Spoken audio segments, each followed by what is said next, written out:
Vamos a hacer una exposición de las grandes etapas del siglo XX y del siglo XXI. En primer lugar, vamos a comentar que en poco más de 100 años se ha quintuplicado la población mundial. Esto ha supuesto un gran problema debido a que el PIB per cápita a nivel internacional se ha multiplicado por 8 veces, gracias al avance de la tecnología y a un uso eficiente de los factores productivos. Bien, pues 4 etapas son las que vamos a exponer más profundamente. El final del cosmopolitismo, en primer lugar, seguido por el escenario de la Gran Depresión, el crecimiento de oro, el siglo de oro, y la era global del capitalismo.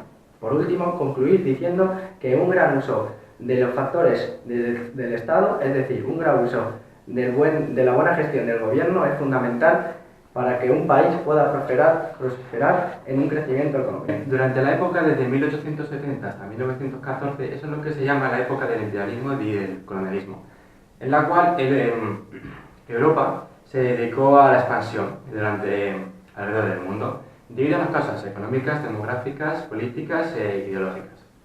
En esta época también estuvo llena de transformaciones, tales como el recrudecimiento de las políticas de proteccionistas arancelarias y de la implantación del patrón oro como medio de pago internacional.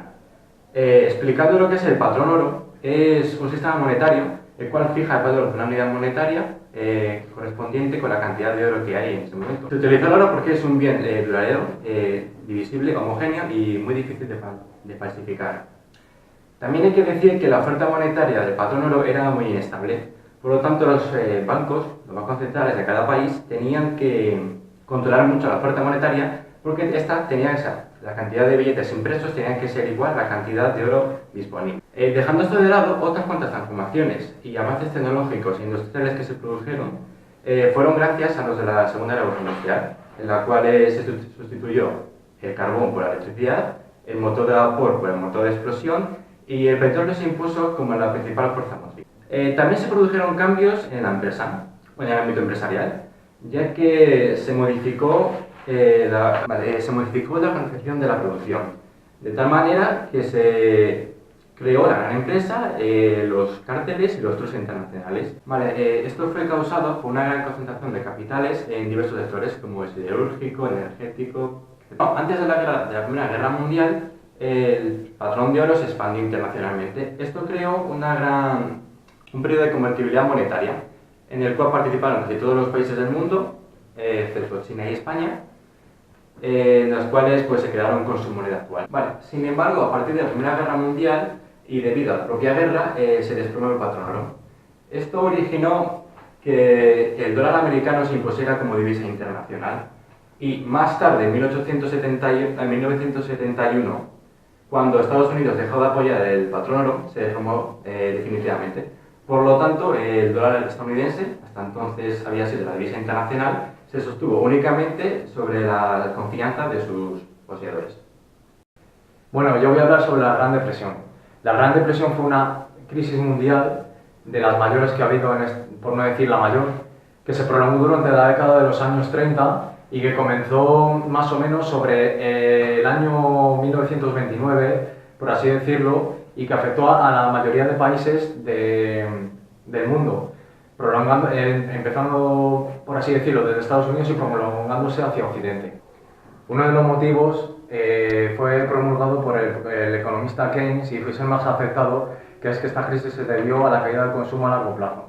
Otro de los famosos motivos es el famoso crack del 29, que lo que pasó ahí más o menos fue una desproporcionada inversión a las acciones con dinero, más que nada con dinero prestado. Esto provocó que los bancos se quedasen sin liquidez y claro, eso provocó que todo se derrumbara, el sistema financiero quebrara y no se pudiesen devolver los préstamos, la gente se endeudase, no tuviese para devolver las deudas. Esta crisis afectó a varios sectores, tanto como la agricultura, por ejemplo, la industria y el sector bancario.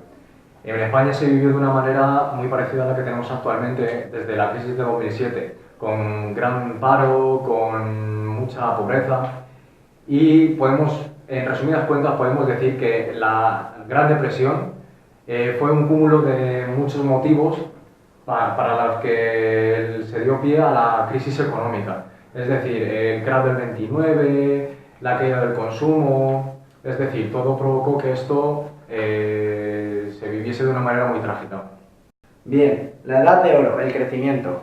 Es el periodo transcurrido entre el año 1945 y el año 1973. En el 1945 finaliza la Segunda Guerra Mundial, hasta el año 1973, la crisis del petróleo. En este periodo transcurrido debemos destacar dos cosas: un crecimiento económico nunca antes alcanzado y una lucha por la dominación del mundo económica, la llamada Guerra Frío, entre los Estados Unidos y la Unión Soviética. Bien, la recuperación de la posguerra. ¿Esto qué quiso decir? Fue gracias a que los vencedores no querían poner pactos inalcanzables por los países que habían sufrido la guerra.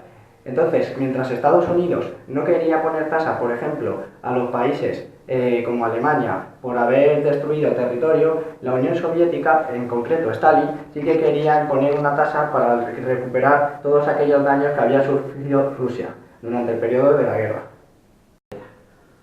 Bien, en este periodo tenemos que destacar un plan que fue muy conocido y concreto, el Plan Marshall.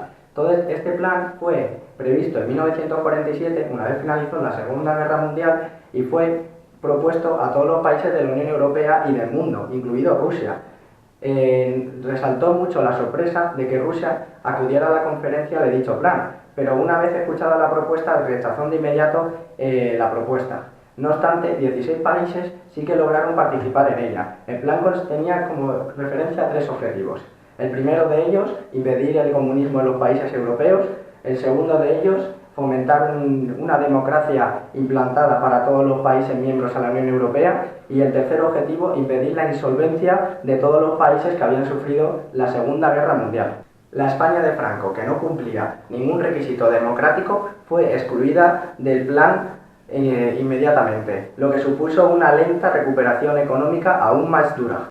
Vale, por último yo voy a hablar de la era global del capitalismo, que es un sistema económico que empezó a finales del siglo XX y principios del siglo XXI, que reemplazó a la economía del Estado-nación.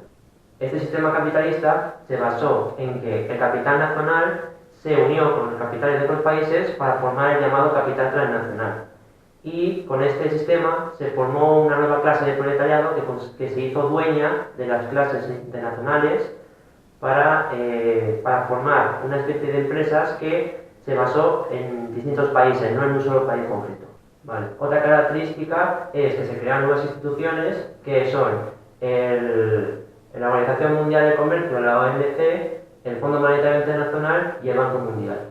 También existe una relación entre el capitalismo global y el neoliberalismo, que consiste en que el neoliberalismo solo fue un pequeño sistema, un pequeño ejemplo para formar el nuevo capitalismo global que surge ahora mismo en la actualidad. Entonces, como el capital se globaliza, sale del Estado-nación, por lo que las clases sociales no exigen al Estado redistribuir la riqueza. Y por último, ha surgido una nueva clase de proletariado que consiste en que una clase social de un determinado país se une con otra clase de otros países para realizar un producto que es global.